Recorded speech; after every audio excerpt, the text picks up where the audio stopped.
안녕하세요. 오늘 말씀 같이 나누겠습니다. 오늘 말씀은 신명기 17장 14절로 20절까지의 말씀입니다.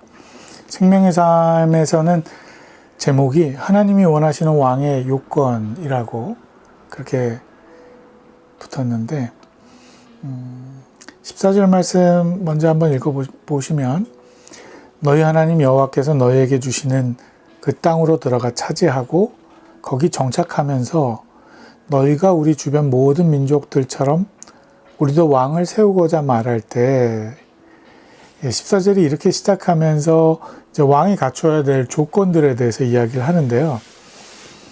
저는 말씀을 보면서 이런 생각이 들어요. 그러니까 하나님께서 이스라엘 백성들이 주변을 보면서 우리도 왕이 있었으면 하고 바랄 것에 대해서 이미 알고 이 이야기를 하시는 거잖아요. 참 하나님이 대단하시구나. 그런 생각을 다시 한번 해보게 됩니다. 그래서 왕을 세우고자 할 때, 근데 이런 생각이 드는 시점이 어느 때냐면요. 가나안 땅에 들어가 그 땅을 차지하고 거기 정착하면서라는 겁니다. 그러니까 하나님께서 하나님의 백성들이 나그네의 그 시절을 마감하고 정착하게 될 때, 안주하게 될 때 일어나는 욕심들, 일어나는 문제들, 이런 것에 대해서 특별히 왕을 세우고자 하는 이 마음에 대해서 생각하시면서 그 일을 통해서 죄에 빠지지 않을 수 있도록 먼저 선행적으로 말씀하고 계신 일들이 있으셨다는 거죠.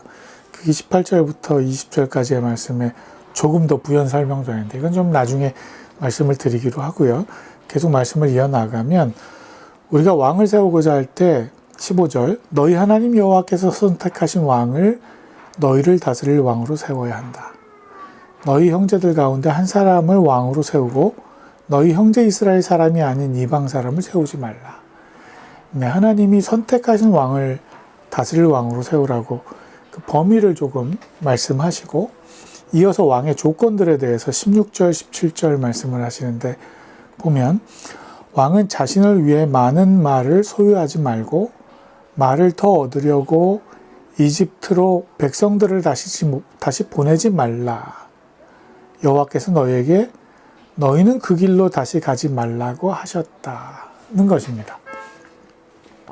그러니까 왕의 조건에 대해서 어떤 이야기를 하냐면 왕은 통솔력이 있고 어떤 성품을 갖추고 이런 이야기를 하시지 않고 선행적으로 하시는 이야기가 뭐냐면 그 왕이 자기를 위해서 말을 많이 소유하지 말아야 된다는 거예요. 그리고 더불어서 말을 얻으려고 이집트로 백성들을 보내지 말아야 된다는 겁니다. 그러니까 왕이 갖추어야 되는 이 선행적인 조건이 뭡니까? 자기를 위해서 말을 많이 소유한다는 이 의미가 뭡니까? 그냥 나는 목장주가 되고 싶어 이런 의미는 아니잖아요. 그게 아니고 그러니까 말을 많이 소유한다는 건 이제 전투력을 키운다는 의미겠죠. 전쟁을 위한 그런 도구 아니겠어요, 말이? 그러니까 그런 어떤 정복욕, 왕이 자기의 이름을 내기 위한 어떤 그런 욕구, 이런 것들에 대해서 하나님이 자제하라고 말씀하시는 거죠. 근데 왕이 어떻게 한다는 거예요? 그 욕구를 채우기 위해서 이집트로 백성들을 보내는 이 일을 하지 말라는 겁니다. 그러니까 이집트가 무슨 땅입니까? 이스라엘 백성들이 종살이하던 땅이잖아요. 다시 그 길을 가지 말라고 말씀하시는 곳이잖아요. 근데 왕은 자신의 욕구를 채우기 위해서 자신이 아니라 백성들까지도 거기로 보내는 이 일을 이야기하신다는 거죠. 그러니까 우리가 이 땅을 살아가면서 내 욕구를 채우려고 다른 사람들을 사지로 보내는 그런 일들이 우리 가운데는 있는 겁니다. 이게 내가 가지고 있는 어떤 권력, 작은 나의 어떤 사회 커뮤니티 안에서 내가 그처럼 왕처럼 군림하면서 내 욕구를 채우기 위해서 다른 사람들을 험지로 어려운 상황으로 내모는 일들이 있다는 겁니다. 이 일들을 하지 말라고 하나님은 우리에게 말씀하시는 거예요. 그냥 제가 적용을 조금 해보자면 요즘 언론들 말이죠. 뭐 여러 언론들이 있습니다만 특히 이제 보수 언론들 같은 경우에는 자신들의 어떤 입지나 뭐 자신들의 어떤 편향성에 대해서 정당화시키기 위해서 그렇지 않은 사람들을 험지로 몰아내는 기사들을 많이 쓰는 거죠. 있지도 않은 일을 마치 그런 일이 있었던 것처럼 쓰기도 하고, 뭐 이런 일들, 뭐 제가 뭐 누구라고 딱 요즘 언론에서 이야기하는 그걸 특별히 이야기하지 않더라도 여러분들이 짐작하시리라고 생각이 됩니다. 그런 일들 일어나면 안 되는 거죠. 특별히 권력을 가진 어떤 기관이나 뭐 그런 단체에서는 이런 일들이 조심되어야 하는 거죠. 그리고 더불어 좀 생각을 해보자면 하나님이 우리에게 말씀하시는 겁니다. 종되었던 땅으로 돌아가지 말라 하는 겁니다. 그래서 우리가 죄와 어둠에 종되었던 그런 부분들, 그런 일들이 우리의 삶에서 어떤 부분들이 있었는지 우리가 다시 되돌아가고 다시 종되었던 그 자리로 그렇게 달려나가고 있는 우리는 아닌지 한번 곱씹어 봐야 되는 것 같습니다. 그 일들을 이야기하면서 왕의 의무에 대해서 이제 조금 더 구체적으로 말씀하시는데, 이게 그러니까 왕을 세우고자 할 때 왕이 이래야 돼 라고 미리 왕을 세우기도 전에 이스라엘 백성들에게 이야기하면서 왕의 의무에 대해서 18절부터 말씀하시죠. 왕이 왕위에 오르게 되면 자신을 위해 레위 사람인 제사장들이 보관하고 있던 이 율법을 두루마리 책에 기록하게 하라는 겁니다. 지금 하고 있는 하나님이 주시는 이 명령을 두루마리 책에 기록하라고, 왕위에 오르게 되면. 그리고 이것을 항상 곁에 두어, 19절입니다. 항상 곁에 두어 그 평생 동안 읽어서 하나님 여호와를 경외하고 이 율법과 이 규례의 모든 말씀을 삼가 지키는 것을 배우고, 항상 곁에 두어서 왕위에 오르게 될 때 평생 동안 이 책을 읽어서 하나님 여호와를 경외하도록 하라는 겁니다. 규례를 지키도록 하라는 겁니다. 그런데 마지막 오늘 본문 20절에 조금 생뚱맞게 이 이야기가 나와요. 자기 형제를 업신여기거나 율법에서 오른쪽으로나 왼쪽으로 치우치는 일이 없게 하라. 왕의 조건에 대해서 이야기를 하다가 갑자기 자기 형제를 업신여기거나 율법에서 오른쪽으로나 왼쪽으로 치우치지 말라 하는 겁니다. 개역개정 성경을 보면 자기 형제를 업신여기다 이 부분을 그의 마음이 그의 형제 위에 교만하지 아니하고 이렇게 되어 있어요. 업신여기지 말라는 것, 교만하지 말라는 것. 그래서 제가 계속해서 신명기 말씀을 보면서 말씀을 드리지만 신명기에 나오는 율법이 지향하고 있는 바가 있다는 거죠.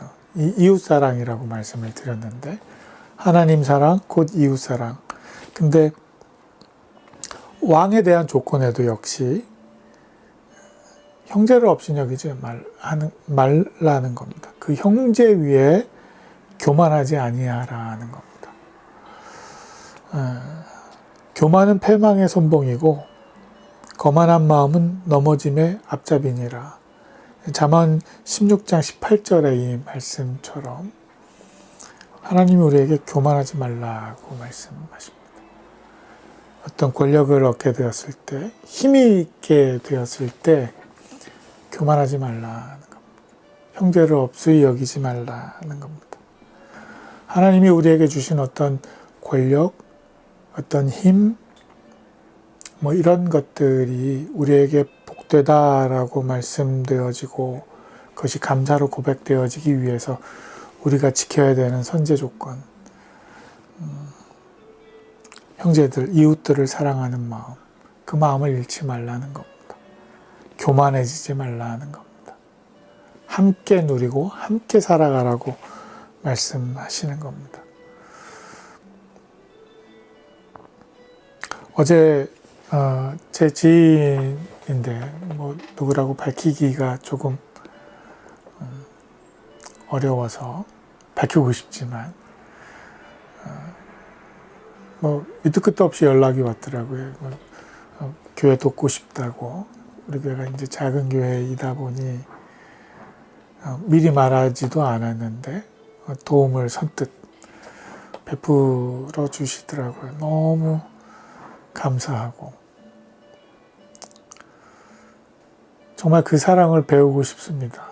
저도 하나님이 우리에게 베푸신 그 은혜와 복된 일들에 대해서 그렇게 더 낮은 또 연약한 자들을 위해서 마음을 나누는 일들, 그것이 오늘 이 왕을 세울 때 그 왕이 갖춰야 될 조건들과 다르지 않다는 거죠.